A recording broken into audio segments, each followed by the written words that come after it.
پوری خلیل قوم کو اس پر فخر ہے کہ ان کے بڑوں نے سینہ کھول کر دل کھول کر اس کو اللہ کی عبادت کے لیے وقف کیا ہے۔ تو اگر کسی کا یہ خیال ہو کہ ہمارے بڑوں نے تو اس مسجد کو وقف کیا اور ابھی اس کا کوئی پوچھنے والا نہیں ہے، تو یہ ان لوگوں کی غلط فہمی ہے۔ وہ ہماری ضلع انتظامیہ ہے اور خصوصاً پشاور کے کمشنر صاحب ہے، اور انہوں نے ہمارے معزز مشران کو دھمکیاں بھی دی ہے اور یہاں تک کہا ہے کہ آئندہ کے لیے اس پیر جماعت کے مسئلے پر آپ میرے دفتر آنے کی زحمت نہ کریں۔ تو میں صوبائی حکومت کے علم میں یہ بات لانا چاہتا ہوں۔ انتظامیہ حکومت کے لیے حالات خراب کرنا چاہیے اور اس کے جو پس پشت جو اغراض و مقاصد ہے، تو سب سے بڑا مقصد جو ہے وہ یہ ہے کہ یہ جو زمین ہے، یہ جس زمین پر مسجد آباد ہے، ان کی نظر میں یہ بڑی قیمتی زمین ہے اور حقیقت بھی یہی ہے۔ تو جب وہ اس راستے پہ گزرتے ہیں تو وہ جب اس مسجد کو دیکھتے ہیں اور بعض کاروباری کمپنیاں، تو ان کے منہ میں پانی آ جاتا ہے اور وہ للچائی ہوئی نظروں سے دیکھتے ہیں اس مسجد کو۔ تو انہوں نے یہ جو مذموم منصوبہ بنایا ہے، وہ منصوبہ یہ ہے کہ انہوں نے جو نقشہ بنایا ہے، جو پروپوز نقشہ ہے، جو مجوزہ نقشہ ہے، مسجد کی جو حدود ہے، اس کے نیچے کار پارکنگ مجوز ہے، اور اس کے دوسرے منزل پر وہ بھی بیسمنٹ میں ہے، وہ ایک شاپنگ مال کا نقشہ ہے، اور یہ شاپنگ مال انہوں نے ملٹی نیشنل کمپنیوں کے مشہور برانڈز کے ساتھ انہوں نے معاہدے کی باتیں کی ہے، اور پھر اس کے بعد مسجد کا نقشہ ہے۔ بتانا چاہتا ہوں، آپ کے علم میں یہ بات لانا چاہتا ہوں کہ یہ طریقہ کار انہوں نے جو اپنایا ہے، یہ سراسر اسلامی تعلیمات کے خلاف ہے۔ یہ دیکھیں، ہمارے ساتھ دارالعلوم حقانیہ کا فتویٰ بھی ہے، اور میں آپ کو یہ فتویٰ بعد میں پڑھ کر بھی سناؤں گا۔ اس کا ایک ایک لفظ میں آپ کو انشاءاللہ سناؤں گا۔ کی خدمت میں استدعا ہے کہ ان حقائق کو آپ قوم تک پہنچائے، اور جو دوسری جو اصل بات ہے وہ یہ ہے کہ اس مسجد کا انہوں نے جو نقشہ جس طریقے سے بنایا ہے، وہ سراسر انہوں نے وضو خانوں کو بھی مسجد کی حدود میں لایا ہے۔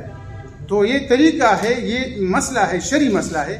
بلڈنگ بناتا ہے اور وہ کسی اور غرض کے لیے بناتا ہے، لیکن وہ کہتا ہے وہ جو مالک ہے کہ یہ ایک پورشن یہ مسجد کے لیے ہوگی، اس میں لوگ نماز ادا کریں گے، وہ تو ٹھیک ہے۔ لیکن اگر ابتدا سے کوئی زمین کوئی فقط مسجد کے اغراض کے لیے وقف کرے، تو یہ زمین پھر قیامت تک مسجد ہی کے لیے رہے گی اور اس کو کسی دوسری غرض کے لیے استعمال نہیں کیا جا سکتا۔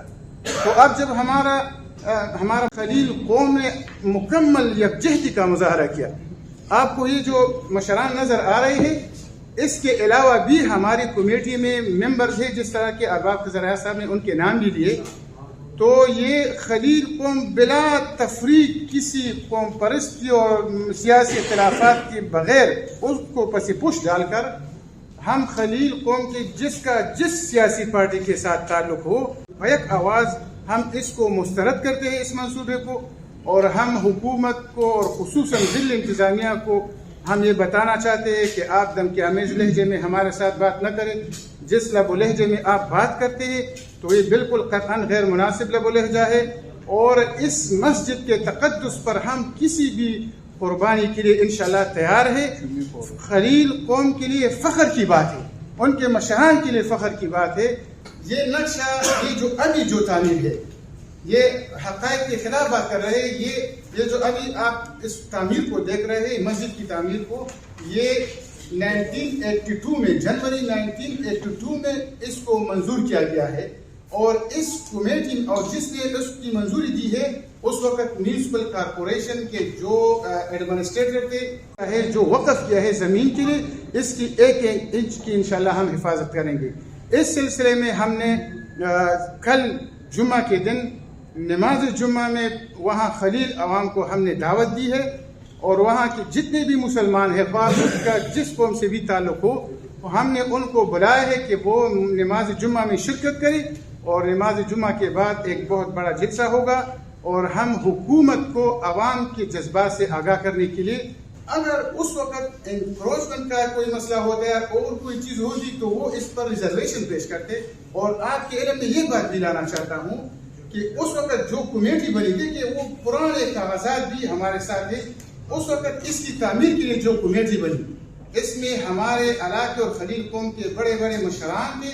بالکل آسان سی بات ہے، واضح بات ہے کہ آپ تمبوان سے شروع ہو جائے اور تمبوان سے لے کر سپین جماعت تک جو سڑک کے جو حدود ہے، اس سے تنگ علاقہ تو تہکال پیام اور تمبوان میں ہے. تمبوان سے ذرا آگے جائے گلاجی پلازا کے ساتھ دیکھیں کتنا علاقہ تنگ ہو جاتا ہے، لیکن سب سے کھلی جگہ جو ہے وہ اسی مسجد کے ساتھ ہے.